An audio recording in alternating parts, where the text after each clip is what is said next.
voice of Jesus calling. This is a theme song that many young people sang as they responded to the theme, The Master's Calling.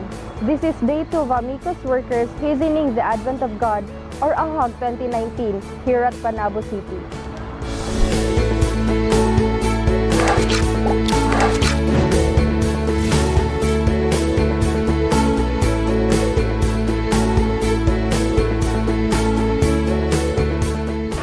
Our part in this program, we present this topic about godliness, and I'm so happy to share this one to the people, especially to our non-Adventist visitors, that to attain true godliness, we should be resting in Jesus, resting in His Word, resting in His will. As a married couple, we will advise the youth to always pray to Jesus for guidance, to choose who are you going to marry, so that later on you will have a wonderful relationship as a family together with your children.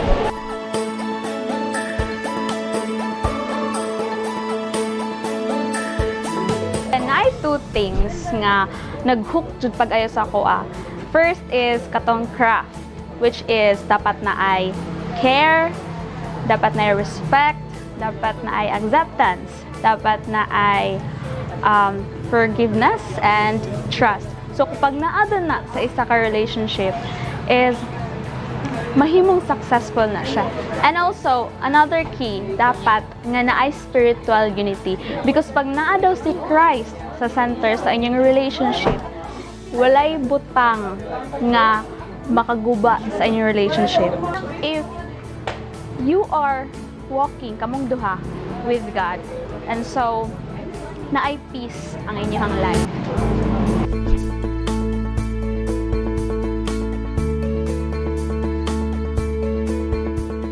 The disciples who you portray, and this topic is about looking at the lives of the disciples, how they dealt with challenges and how they accepted Christ's call to them. To sum it up, the life of the disciples, though imperfect they may seem and they may be, as was recorded in scriptures, but it was because of Christ's work in them that they were able to make a difference. So we are grateful that we are given this task to be able to look at the lives of the disciples.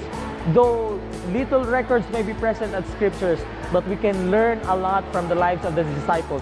We can relate with them so much because they are just like you and they're just like me. Imperfect we may be, we can be used by God to do His work.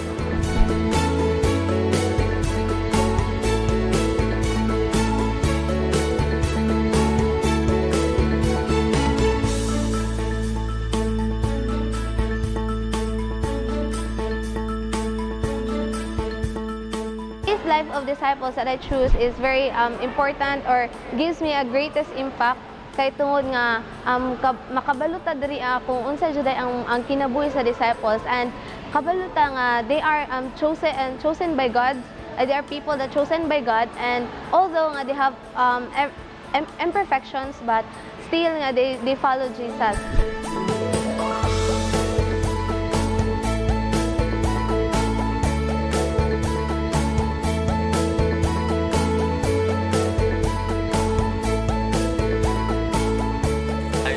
About the ideal way of life. Now, the ideal way of life for us Christians is to follow the Word of God.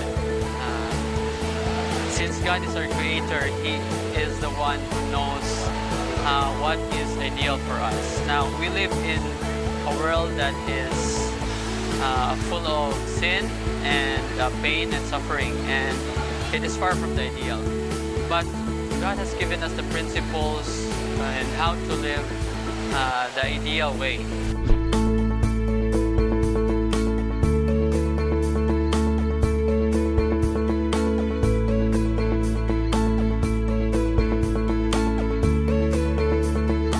Na-bless jud kog dako nga ni-join jud ko diri tungod kay daghan kog nakatunan nga mga learnings nga ako ang pwede ma-share sa ako ang mga kaubanan ko dito sa amoang lugar sa Santa Maria. Akong na-learn nga ang ato ang sarili nga mindset mga kaigsunan is maulang jud na ang kanaganing murag makapapili sa ato ang health, labi na sa ato ang health.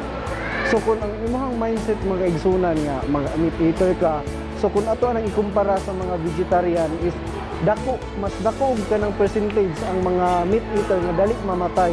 So kumpara sa kanang vegetarian nga mga purely vegetables ang ginakaon. So ako lang ma-share sa inyo mga igsunan nga kuan nga learnings is ang ato ang mindset lang jud ang mao'y makapapili o mao'y makapadaot sa ato ang lawas. So kinahanglan ang ato ang lifestyle kung kita meat eater ato kining usbon mga kaigsunan pinaagi sa pagkaon sa mga vegetables tungod kay aduna kitay dakong paglaom o mas dako pa tong panahon nga makatabang sa buluhaton sa Ginoo kung kita mga kaigsunan mag-atiman sa templo nga iyang gitugyan diri kanato.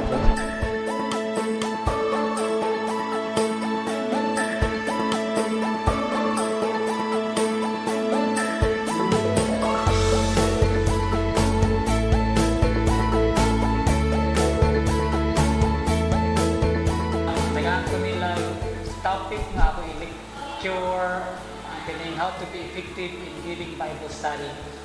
So doon na kay group nga ako na-meet for several times. Nagitagana ako sila mga tips on how to be effective in giving Bible study. Primero akong gingon sa ilan na dagat pamagi makatag Bible study, importante gyud nga unta maghimo sila ilang kaugalingong guide nga sila komportable. Libo sa naghimo kong mga 6 kabog guys, akong combine talaghimo kong akuha. Akong gino na sila nga unta kung maghimo sila set of topics. Kana bang ilang arrange nga mura ba sila nagtanaw o kanang telenovela nga na series para nindot ba ang pagka-presenta.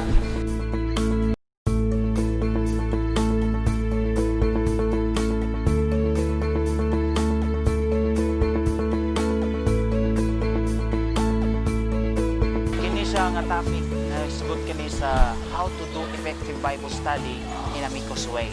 So kini siya nga na topic dako kayo na siya impact sa tuwa, especially sa mga mas AMiCUS nga makulbaan pa sa pag-conduct og Bible study. Kay kini magud siya kung imo ning tun-an og maayo sa atong pagpangalagad no kanang ingon ng Ginoo nga imensahe nato ang mayong balita sa tibuok kalibutan.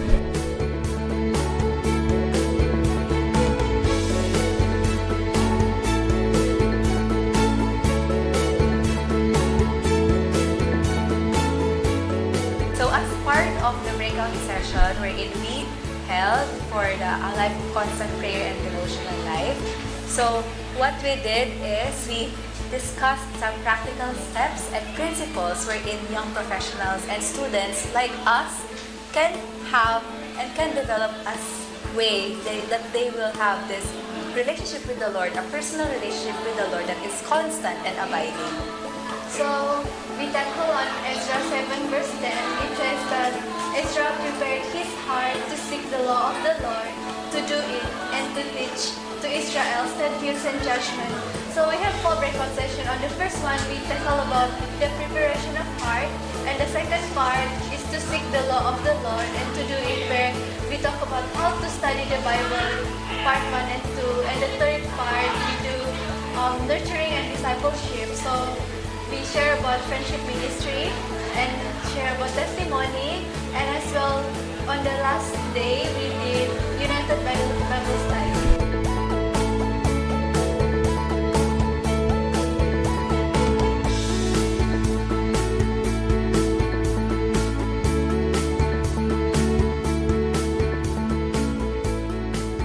Okay, so sa topic sa hapon, we focused on the first chapter of Nehemiah, where Nehemiah prayed. He asked God for guidance. He asked God to hear him, hear his prayers, and also the servants that are seeking his name in rebuilding the wall of Jerusalem. He asked for the guidance. He asked for the blessings. Though they were sinful, still God clinged to, God never failed them, His promises.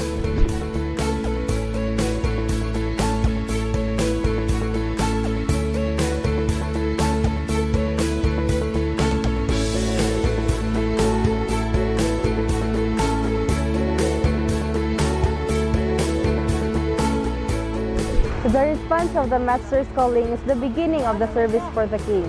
Let's accept God's calling and be a blessing. This is Drian May Mangornong, DCT Media.